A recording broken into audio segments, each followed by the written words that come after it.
colículos superiores, 2 colículos inferiores, o el nombre antiguo era tubérculos cuadrigéminos. Por eso pueden ahí, en vez de placa tectal, que lean placa o lámina cuadrigeminal.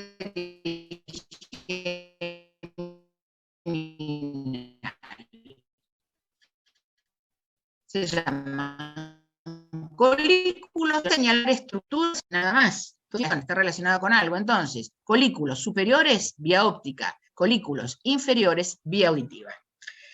Les dije que había un solo par craneano que tenía el origen aparente en esta cara posterior o cara dorsal, y ahí lo vemos. ¿Cuál es el origen aparente del cuarto par? Por debajo de los colículos inferiores o tubérculos cuadrigéminos inferiores. Ese es el origen aparente del cuarto par craneano, troclear o patético. ¿Dónde? Por debajo de los colículos inferiores o tubérculos cuadrigéminos inferiores. ¿Estamos? Bueno, vamos a ir entonces a detallar el piso del cuarto ventrículo en una imagen solita, porque si no, con tanto cartelito, nos volvemos locos. El piso del cuarto ventrículo, fíjense que tiene forma de rombo, tiene forma de rombo, y, como dice ahí, la llamamos fosa romboide. Entonces, el cuarto ventrículo es una cavidad que tiene forma de rombo. ¿Está ubicado dónde? ¿Delante de qué? Delante del cerebelo. Delante del cerebelo. ¿Detrás de quién? Protuberancia, bulbo. ¿Sí? Hacia arriba. Hacia arriba se comunica con quién. Antes me lo dijeron, con el acueducto mesencefálico.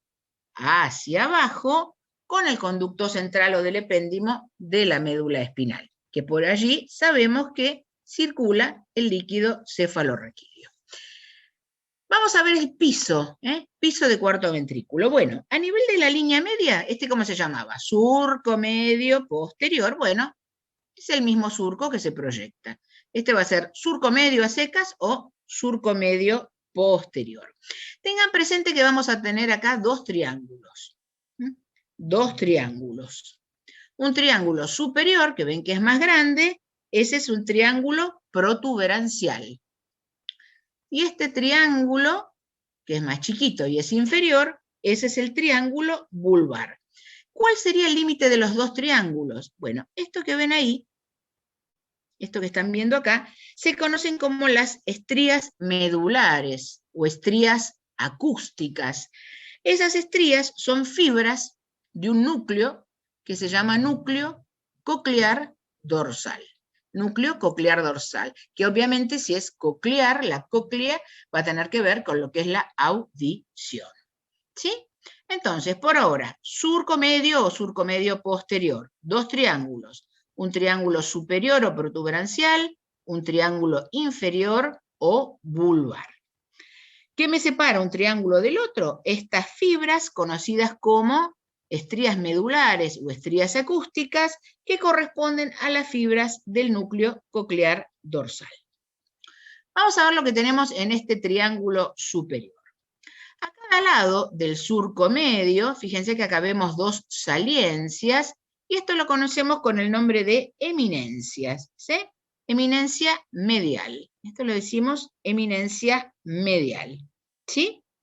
Fíjense que esa eminencia medial hacia abajo se hace más gordita, sobresale. Eso se conoce con el nombre también de eminencia teres, como Teresa pero sin A, eminencia teres o colículo facial. Eminencia teres o colículo facial. ¿Y quién produce esa elevación? Y obviamente algo que va a haber aquí adentro. Son las fibras del núcleo motor, después lo van a ver en una imagen, son las fibras del núcleo motor del facial que rodean al núcleo motor del sexto par.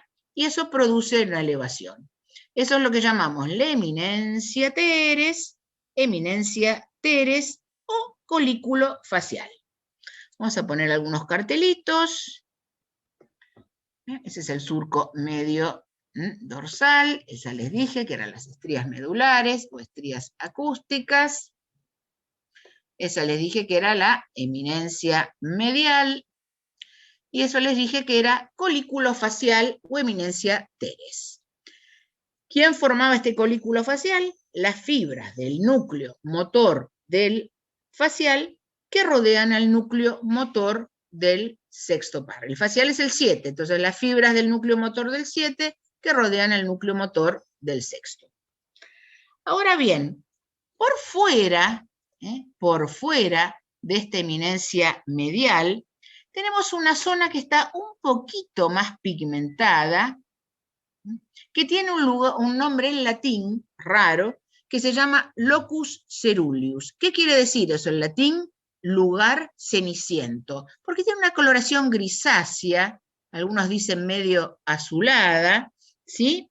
Y ahí encontramos un núcleo productor de noradrenalina. Eso se conoce con el nombre entonces de locus ceruleus. Vamos a poner, este surquito es el surco limitante, no es demasiado trascendente, y esto sí, traducción de esto, locus ceruleus, lugar ceniciento, un lugar que tiene una coloración gris azulada.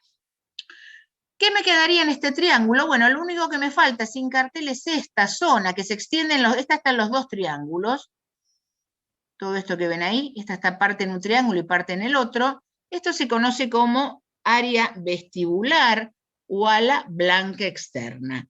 ¿Quién se ubica ahí? Ahí vamos a tener un complejo de núcleos, área vestibular, el complejo de los núcleos vestibulares. Vestibular tiene que ver con el equilibrio y corresponde al octavo par. ¿Sí?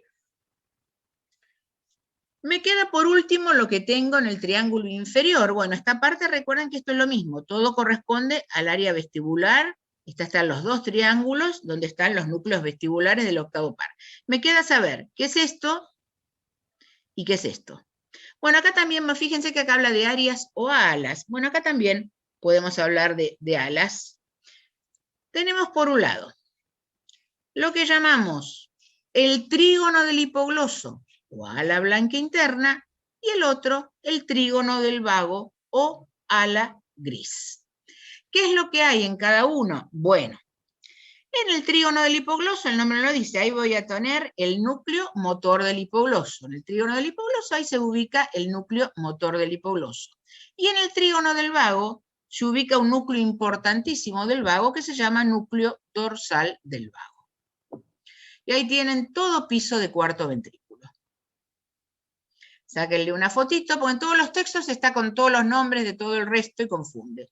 Así tienen lo que es cada cosa y sepan bien, bueno, estrías medulares son las fibras de qué, colículo facial qué era, o sea, cada estructura sepan a qué corresponde. Profe, ¿qué había en el locus, por favor? Acá en el locus ceruleus, un núcleo productor de noradrenalina. Gracias. ¿Alguna otra duda del resto? ¿Está bien? Repito algún núcleo, ¿está todo en orden? ¿Listo? Bueno, ¿sacaron una fotito? Eso es lo que corresponde a piso de cuarto ventrículo. Acá tenemos una imagen real, ¿sí? Una imagen real. Bueno, acá tenemos claramente, ahí podemos ver esta cavidad, que es el cuarto ventrículo. Ahí que estoy viendo, bueno, esos son los pedúnculos cerebelosos. El más grandote, este que ven ahí, ese siempre es el pedúnculo cerebeloso medio. Y esto que veo acá, parecen las antenas de una cucaracha, pero no. Esto, ¿qué es esto? Es la salida del cuarto par. Este es el origen aparente del cuarto par. Dijimos que era por abajo de estas dos estructuras. ¿Qué es esto que veo ahí? Los colículos inferiores o tubérculos cuadrigéminos inferiores. ¿Relacionados con qué les dije? Con la vía auditiva. ¿Sí? Ahí tenemos otra imagen, ¿ven? Volvemos a ver ahí. Y bueno, para que vean, obviamente nunca se va a ver también como en un dibujo, pero ¿ven que ahí se ve más oscurito? Bueno, ese es el locus ceruleus. Ahí, ¿ven que dijimos? Estos serían las eminencias mediales. Ese es el locus ceruleus. Me voy acá abajo, colículo facial o eminencia teres. Ahí lo podemos ver bien. Acá señalaría lo que dijimos, el ala vestibular. Acá marcaría los trígonos, ¿sí? Y como dijimos, el trígono del hipogloso, el trígono del vago. Para que vean, tengan una idea. Y esto siempre que rodea, estos siempre son los pedúnculos. ¿Ven? Estos pedúnculos cerebeloso superior, esto sería el medio, y el gordito redondo, ese siempre es el medio. ¿Estamos? ¿Alguna duda, alguna Profe, preguntita? Escucho. ¿usted puede volver a la diapositiva anterior, por favor? ¿Esta? ¿O la Sí, otra? gracias. Esta. Es. Eso para que vean algunas imágenes. Esperen un segundo que voy a prender la luz que se está nublando acá en Buenos Aires. Esperen un minuto.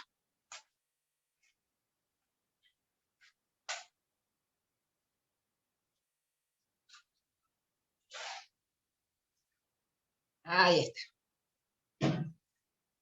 Muy bien. Ya volví. Gracias, Ya profe. estaba soleado y ahora nublado otra vez, un frío acá en Buenos Aires. Muy bien. Ahí tenemos, ¿ven?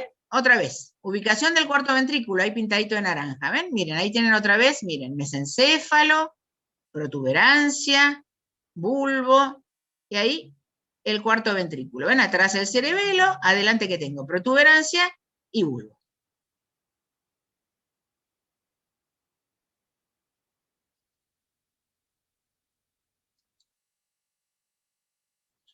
Bueno, con esto terminamos lo que llamamos configuración externa de tronco. ¿Alguna duda hasta acá? ¿Alguna preguntita? Como les digo siempre, si yo no tengo idea de las funciones en neuro, no entiendo nada, no me sirve nada. Decir, este es el colículo, y que es algo que parece una bolita, tengo que tener idea de que para qué nos sirven estas estructuras. Entonces, por un lado, justamente, fíjense esta imagen, miren, acá tenemos cerebro, mesencéfalo, protuberancia, bulbo, médula. Bueno, los haces que comentábamos, todos los haces que vimos en médula, que subían y bajaban, ¿sí? Tienen que, algunos llegan a cerebro, otros bajan desde cerebro, algunos llegan a alguna parte del tronco encefálico. Entonces, todo tiene que, lo mismo que pasa cuando yo tomo, les digo, cuando yo tomo un tren. Si obviamente yo quiero ir a la estación cerebro y estoy en la estación médula espinal, para llegar a la estación cerebro voy a tener que pasar por la estación bulbo, la protuberancia y la estación mesencéfalo. ¿Sí? Tengo el camino que tengo que hacer. Bueno, entonces, una de las funciones que tiene el tronco es eso, ser este corredor de fibras que suben y bajan y conectan la médula espinal con el cerebro y con cerebelo. Nosotros vimos la semana pasada, había unos haces que eran los espinos cerebelosos, que eran los haces que llevaban la propiocepción inconsciente. Entonces, esta es una de las funciones. Acá tenemos un dibujito para que tengan una idea, ¿ven? Cómo esa información sube y baja y tiene que pasar, porque si yo tengo que llegar acá, tengo la obligación de pasar por el tronco encefálico. Y al revés, si yo del cerebro quiero llegar acá a la médula, tengo que pasar sí o sí a través del tronco. Esta es una función muy importante, pero no es la única. Acá les voy a mostrar, fíjense esta imagen, ¿ven? Miren, acá tenemos una disección de lo que les decía. Acá está disecado el tracto guas piramidal, que este viene bajando desde el cerebro. Bueno, ahí está pasando por los pedúnculos cerebrales, acá está la disección, ¿ven? Que ahí está acá no lo puedo ver, ¿ven? Pero acá está disecado, ¿ven? Disecaron la protuberancia para que vean que esto existe. Esto es el tracto córtico espinal, ¿ven? Ahí está pasando por protuberancia y ahí está disecado, ¿ven? Ahí baja por dentro de la pirámide. ¿Sí? Muy bien. Otra función importante es esta, miren. ¿Qué más ahí tengo? Nada más ni nada menos que, miren, puntualmente está en el bulbo esto, el centro cardíaco que controla la frecuencia cardíaca, el diámetro de los vasos sanguíneos, el centro vasomotor, el centro respiratorio. Esto está en el bulbo exactamente. No es solamente un corredor por donde suben y bajan fibras. Miren los centros, esto lo van a ver bien en fisiología.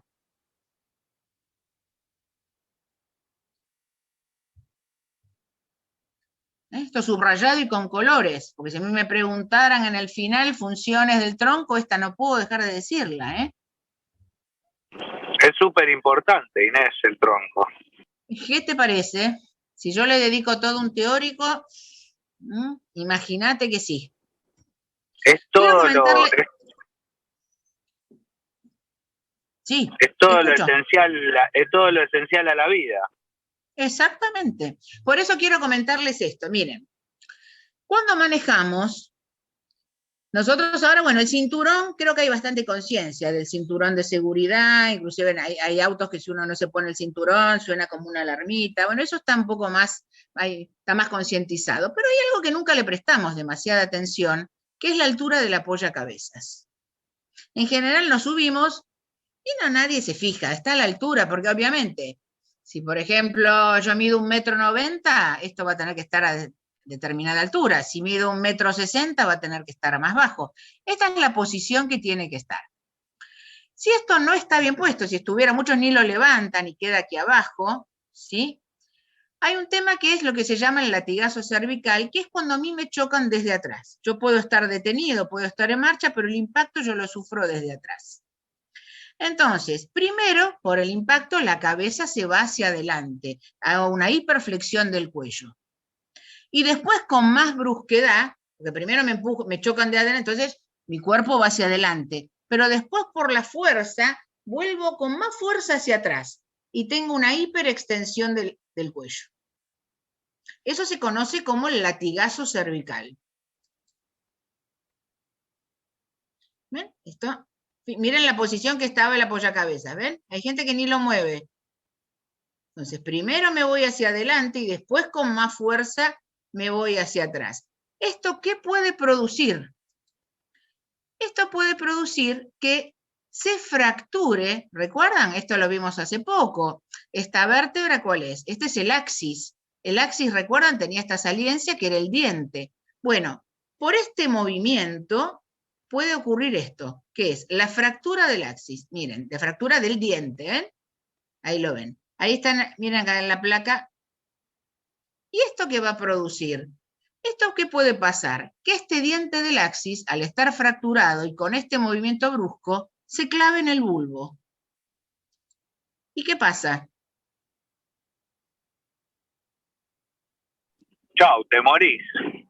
Exactamente, exactamente. Son esas imágenes que llegan, ¡ay, miren qué accidente! Y el conductor parece dormido. Si no tuvo un golpe así fuerte que se haya roto un vidrio, parece que estuviera, ¡ay, no, está dormido, se desmayó! No, está muerto. Porque esto se clavó en el bulbo. Y ahí está justamente, les dije, en esas funciones no me las puedo olvidar. Y eso ocasiona una muerte súbita. Simplemente por esto. Entonces no se olviden, sobre todo cuando van en la ruta, si mamá es peticita, papá es alto, ¿quién maneja? No se olviden, cinturón de seguridad y regular el apoyacabezas a la altura que corresponde. No es para toda la vida. Casi nadie regula eso, profe. ¿Cómo? ¿Alguien me habla? Que casi nadie regula en el apoyacabezas. Nadie lo regula, no, por eso, digamos, si el auto lo maneja siempre la misma persona, no hay problema, lo regula una vez y se acaba. Pero si son distintos, sobre todo en los viajes en ruta, bueno, ahora manejo un ratito yo, ojo con esto, el apoyacabezas nos puede salvar la vida. Siempre, cinturón de seguridad y apoyacabezas. Sí, escucho.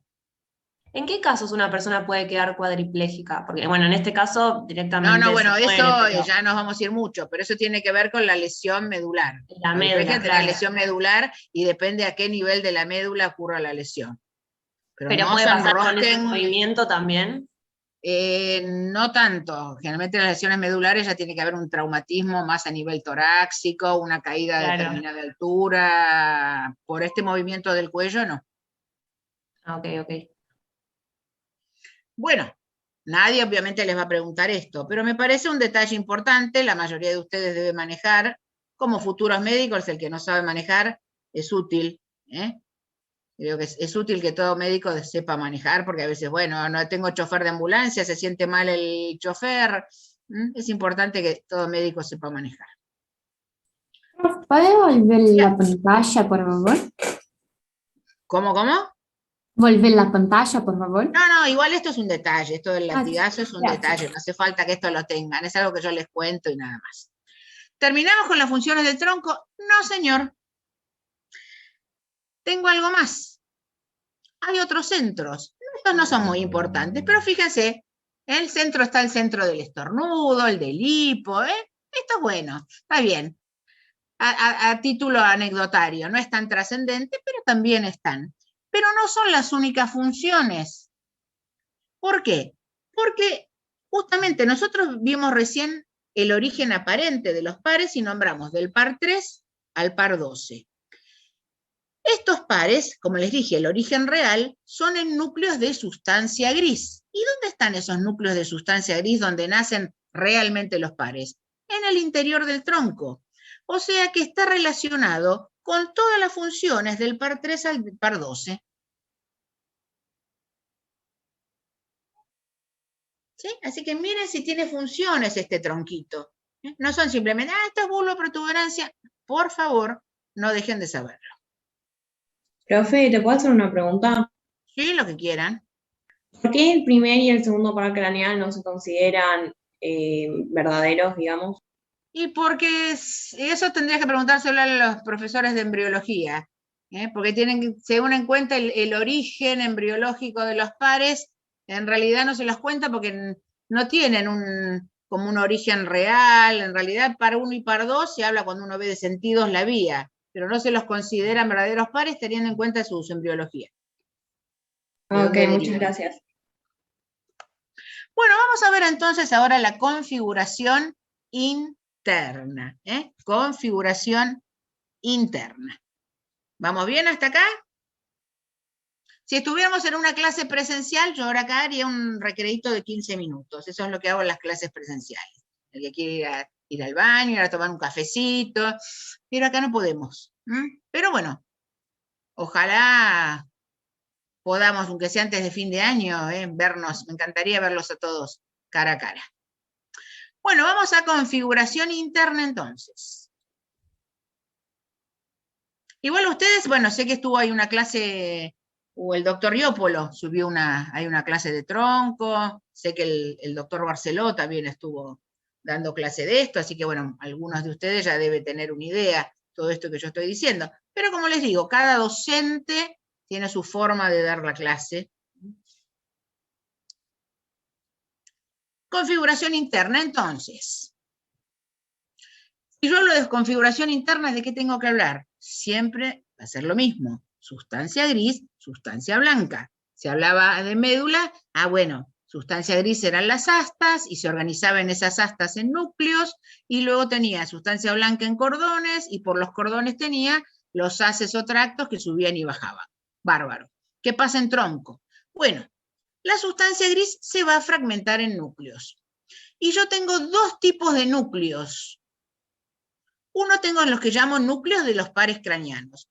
Esos núcleos de los pares craneanos es el origen real de los nervios. Como les dije, van a ir del 3 al 12. Esos pares tienen todos el origen real en el tronco encefálico, en núcleos de sustancia gris. Hay pares más sencillos que tienen un solo núcleo de origen y hay pares más complejos que tienen varios núcleos. Y después tenemos núcleos propios del tronco encefálico, que no tienen que ver con los pares y que tienen, ¿sí?, sus funciones aparte. Esa es la sustancia gris. La sustancia blanca, como les puse acá, se distribuye alrededor de los núcleos, pero no hay cordones, no hay un lugar puntual que yo les diga, esto se llama... No. Dentro del tronco yo tengo núcleos de sustancia gris de estas dos variedades y todo lo que está alrededor de los núcleos es sustancia blanca. Por eso acá les puse en grande y subrayado. No forma cordones como en médula. Y por esa sustancia blanca suben y bajan los haces. Lo mismo que pasa en médula, nada más que no existen cordones. Esa es la organización, para hacerlo sencillito, de la configuración interna del tronco.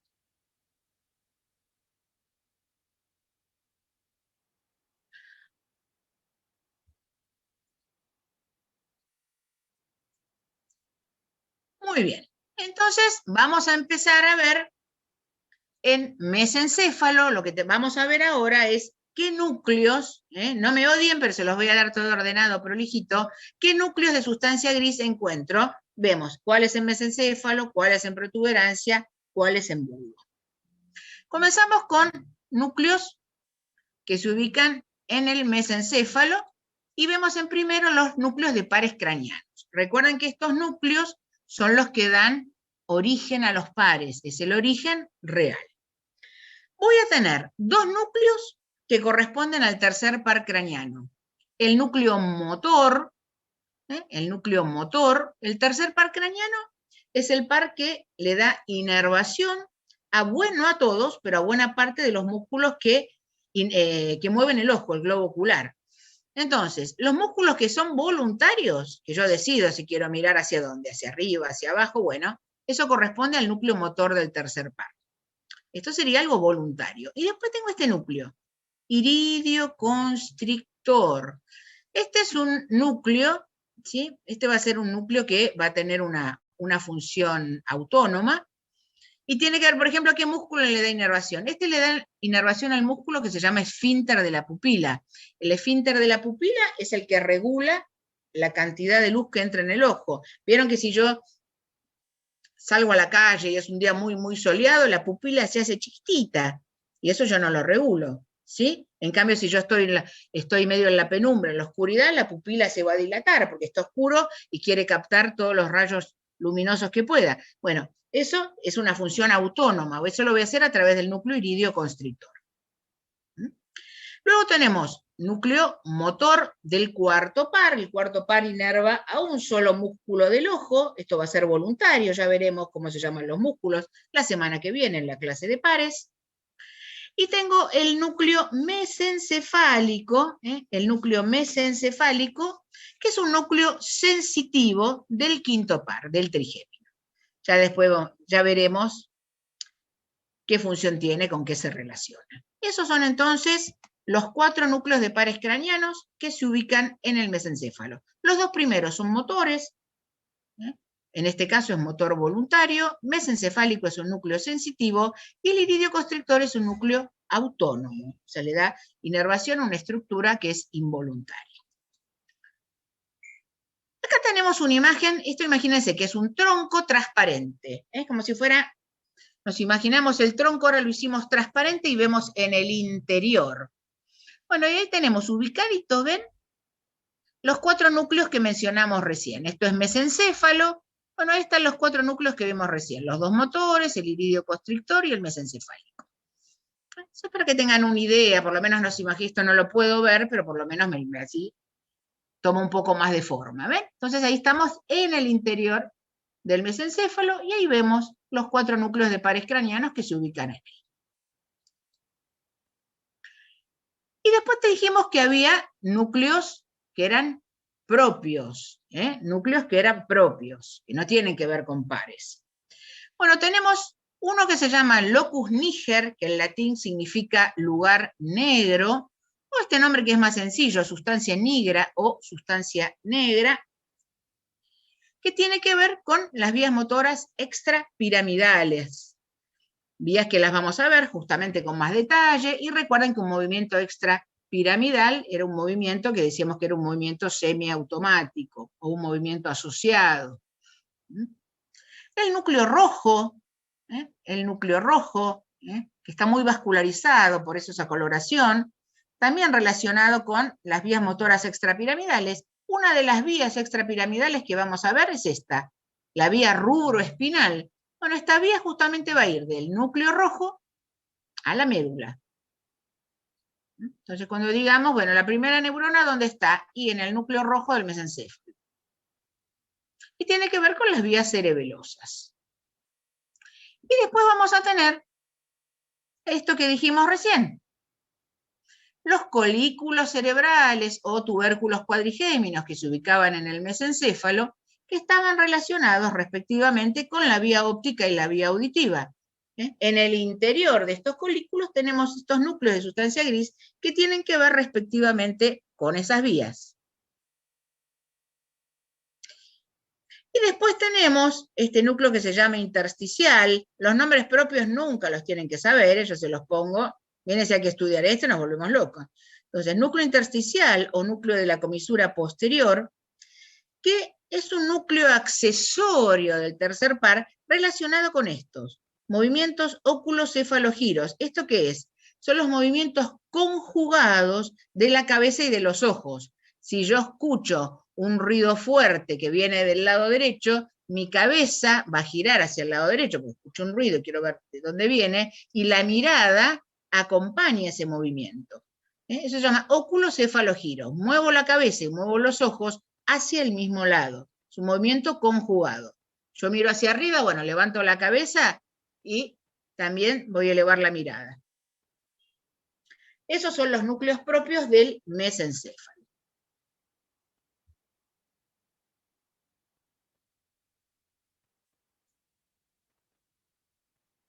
Acá vamos a ver, ¿ven? Cuando veamos justamente esta vía, vamos a ver la vía, ¿ven? Ahí está el núcleo rojo, ¿ven?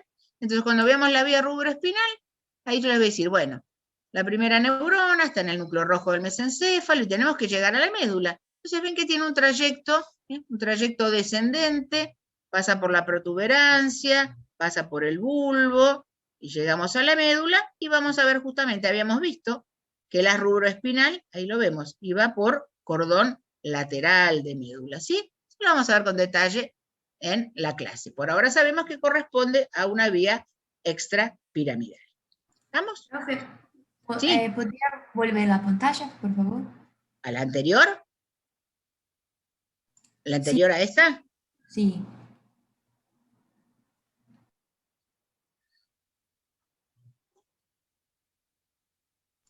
Gracias, profe.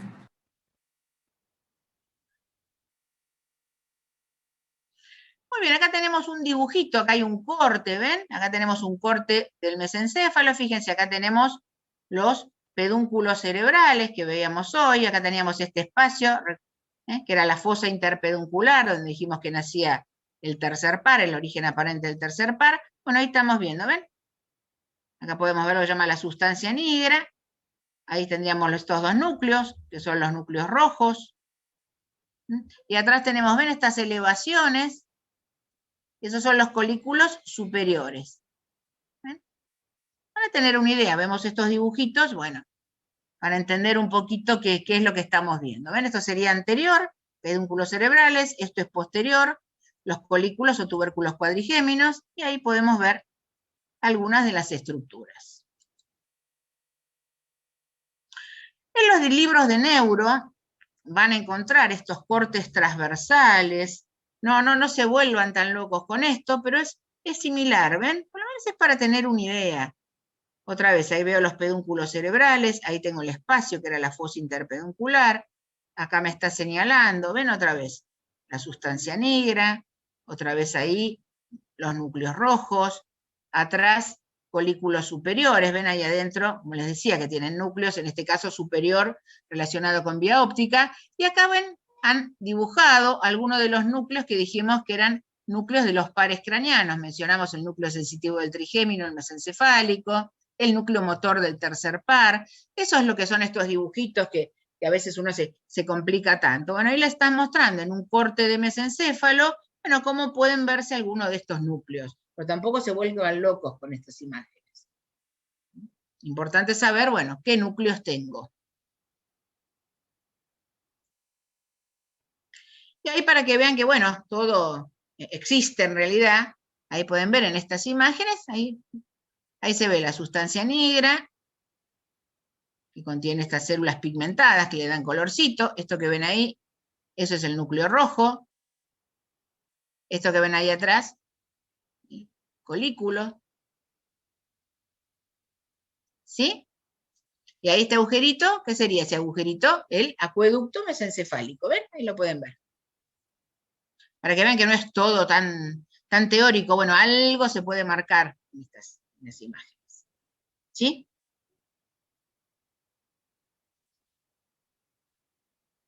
Muy bien. Entonces, a modo de resumencito final, en la misma imagen, todos los núcleos que tenemos en el mesencéfalo. Eso a modo de cuadrito final.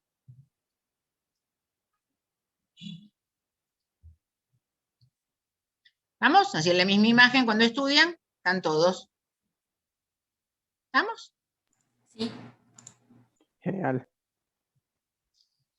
Nos vamos a protuberancia, o también llamada puente, ¿eh? Protuberancia o puente. Núcleos de pares. Bueno, vamos a ver, acá tenemos varios.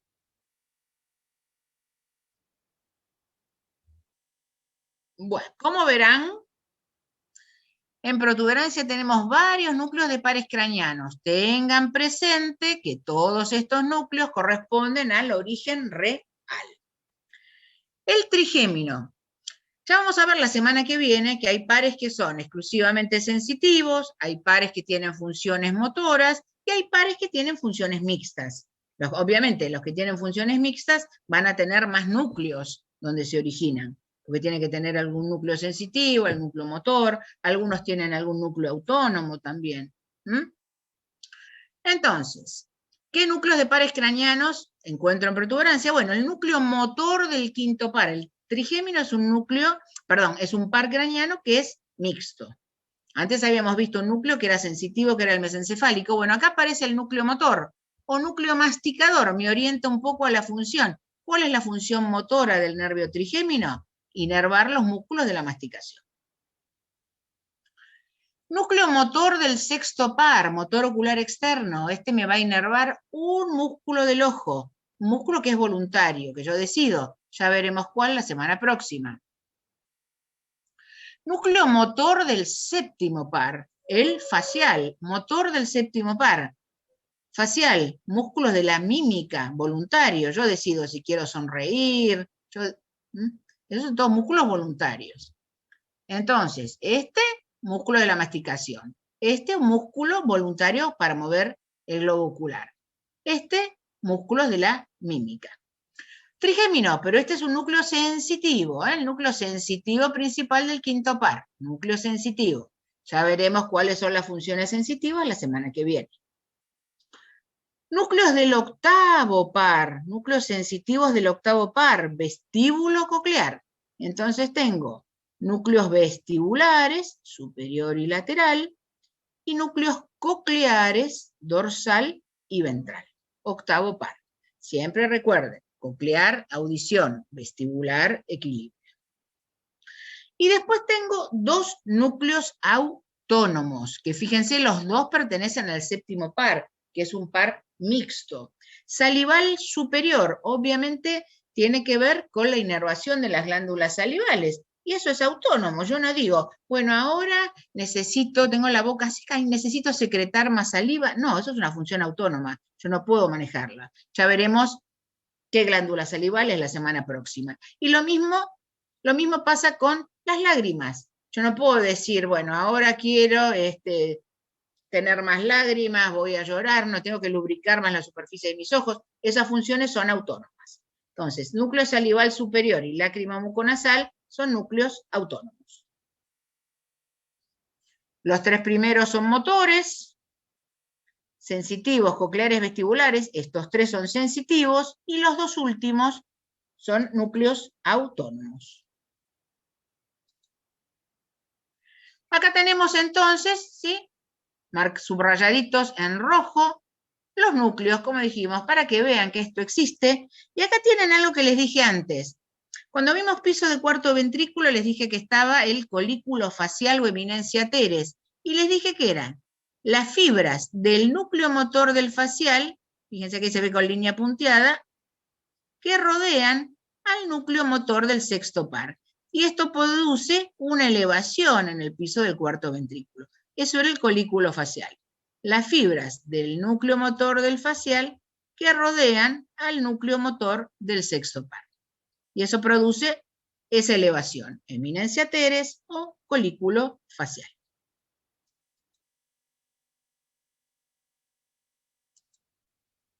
¿Qué núcleos propios hay en protuberancia? Bueno, En protuberancia tengo los llamados núcleos del puente, recuerda que la protuberancia se llama puente o núcleos pontinos, que son varios núcleos chiquititos, que tienen que ver con el cerebelo, con circuitos cerebelosos. Y después tenemos otros dos núcleos propios, que es la oliva superior o oliva protuberancial, y el cuerpo trapezoide, que tienen que ver con la vía auditiva. Esos son los núcleos propios.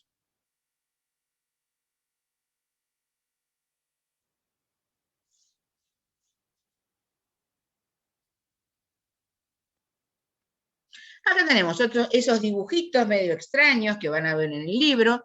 Fíjense, esto es anterior. Esto que estamos viendo acá son los rodetes piramidales, y ahí estaba el surquito, el canal, ¿ven? Ahí, ¿ven que dice ahí surco para la arteria basilar? Eso es lo que vimos, configuración externa. El surco de la arteria basilar y los rodetes piramidales. ¿Qué había en el interior? En el interior de los rodetes piramidales, ven, haces de fibras. Las fibras de las vías piramidales, corticoespinales, corticonucleares, ¿sí? Estos que están acá en verdecito y estos negritos de acá son los núcleos pontinos. ¿Por qué se elevan más? ¿Por qué son más gorditas los rodetes piramidales de la protuberancia que las pirámides del bulbo? Porque cuando van bajando estos haces de fibras, se encuentran con estos núcleos, que son los núcleos pontinos, entonces tienen que, para no chocarse, tienen que empezar a separarse, a disgregarse, y eso hace que esto se eleve más. Porque no puede pasar como un haz todo junto. Se van a separar por la presencia de estos pequeños núcleos pontinos, y al separarse esos haces, aumenta el tamaño de la protuberancia. Eso viene por ahí. Acá tenemos lo que les dije antes, otra vez. En el piso del cuarto ventrículo, fíjense acá está, ¿ven? Cavidad del cuarto ventrículo.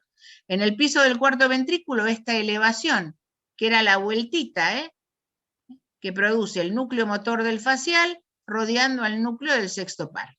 Ahí lo tienen.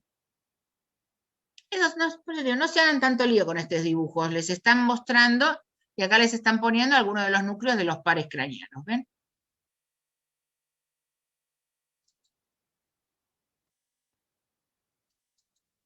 Entonces, resumencito de los núcleos que encontramos en protuberancia. Ahí tienen todos en la misma imagen.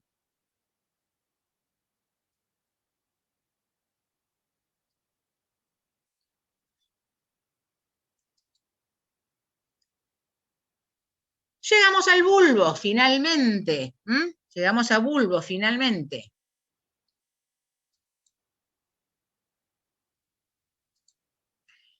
Núcleos de pares en bulbo, bueno. Vamos a poner todos. Ahí está. Núcleos de pares craneanos que tengo en bulbo. El núcleo ambiguo. Esto es un núcleo motor. Es un núcleo motor que lo comparten los pares 9, 10 y 11. ¿Recuerdan estos tres pares? Comparten el agujero porque le salen de cráneo, comparten el mismo origen aparente, que era el surco retroolivar. Fíjense, ahora los tres están compartiendo un núcleo. El núcleo ambiguo, un núcleo motor. Ya veremos, esto tiene que ver con la inervación de músculos de laringe, músculos de faringe. El par 11, que es el accesorio, inerva al músculo trapecio. Eso ya lo vamos a ver bien. Núcleo motor. Núcleo motor del 12, otro núcleo motor, el par 12, el hipogloso. Esto tiene que ver con la inervación de los músculos de la lengua. El ambiguo, par 9, par 10, músculos de faringe, laringe. Par 11, músculo espinal, tiene que ver con inervación de algunos músculos de lo que es el dorso. Ya lo vamos a ver bien. Núcleo motor del 12, músculos de la lengua. Después tengo núcleos sensitivos. Del quinto par, el trigémino espinal. Del octavo par, los otros núcleos vestibulares, en este caso, inferior y medial.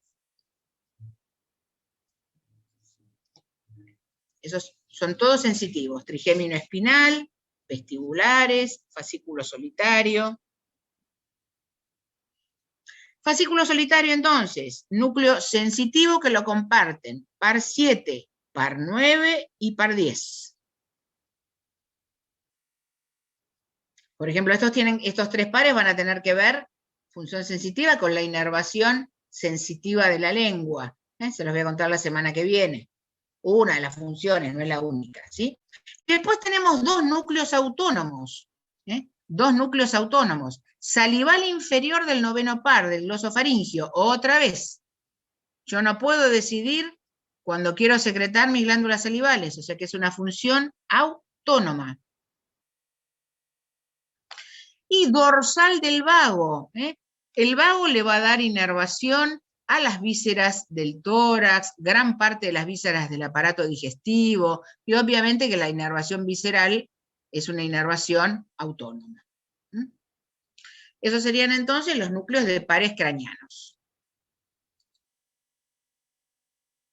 Ahí podemos ver en la imagen lo mismo, ¿ven? Este tronco encefálico transparente, y ahí subrayadito entonces con colores los núcleos de los pares craneanos, simplemente para que tengan como una referencia, ¿sí?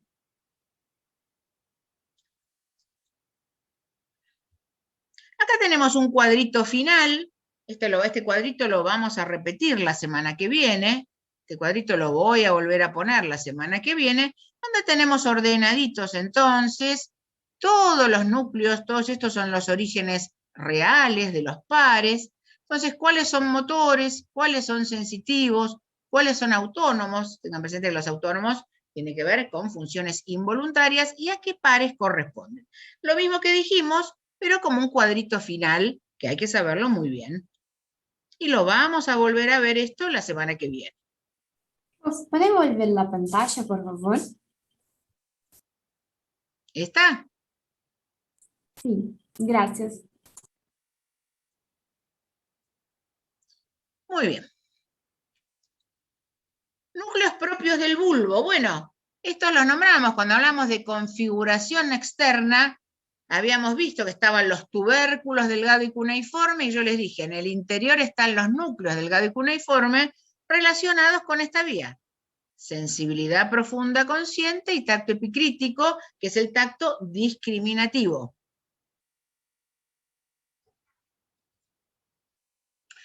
Y luego tenemos la oliva vulvar,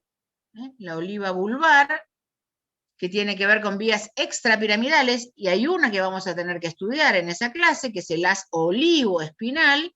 Cuando veamos esa vía vamos a decir, primera neurona ubicada en la oliva vulvar.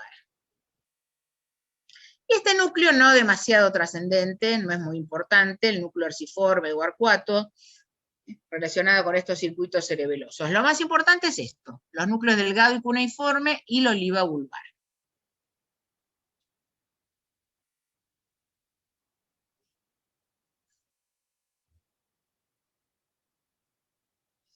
Ahí tenemos, ¿ven? Vamos a ver en detalle, esta es una de las vías que tenemos que ver.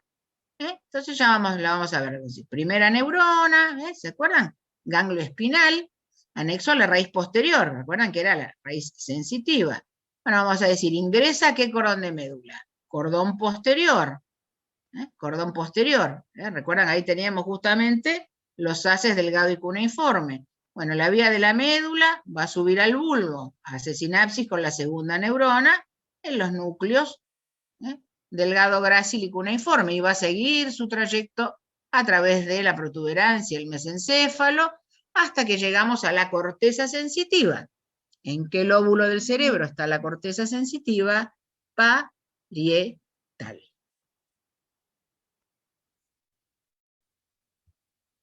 Ayer a un alumno le pregunté, corteza motora, corteza sensitiva, sabía poco y nada, y obviamente lo tiene que volver a rendir el examen. Corteza motora es frontal, ¿no, profe? ¿Cómo? Corteza motora es corteza frontal. Frontal, corteza sensitiva es parietal. Parietal, tá. Ya veremos corteza temporal, corteza occipital, en la clase de cerebro se los voy a contar en detalle. Pero por lo menos esto enorme. Acá tenemos un cortecito del bulbo, ¿ven? Fíjense, esto es anterior. Y acá que tengo, miren, las pirámides, ¿ven? Por ahí van los haces córtico-espinales. Hacia afuera tenía las olivas. ¿Qué había dentro de las olivas? Los núcleos olivares inferiores. Y acá atrás, ¿qué tengo? Los núcleos delgado y cuneiforme. ¿Sí? Para que tengan una idea. No, les repito, no se vuelvan locos con estos dibujitos. Ahí tenemos, ¿ven? Un cortecito. Ahí tenemos un cortecito de bulbo. Bueno, ahí para que veamos. Bueno, ahí está, ¿ven? Ahí tengo las pirámides. Ese sería el surco medio anterior, ¿ven? Y ahí están las olivas, ¿ven? ¿Ven la elevación? Esa es la elevación que me produce la oliva. Aquí hay adentro un núcleo. Ahí lo veo. Ah, aquí en el núcleo, olivar, pulvar. Y acá atrás, ¿qué estoy viendo? Acá veo un huequito. ¿Y esto que estoy viendo? Es parte de que este huequito, del ventrículo. ¿Estamos? Y ahí tenemos entonces cuadro final de los núcleos para tenerlos todos juntos, los que son de pares y los propios. En la misma imagen todos. Y eso es configuración interna. Más ordenado y prolijito, imposible.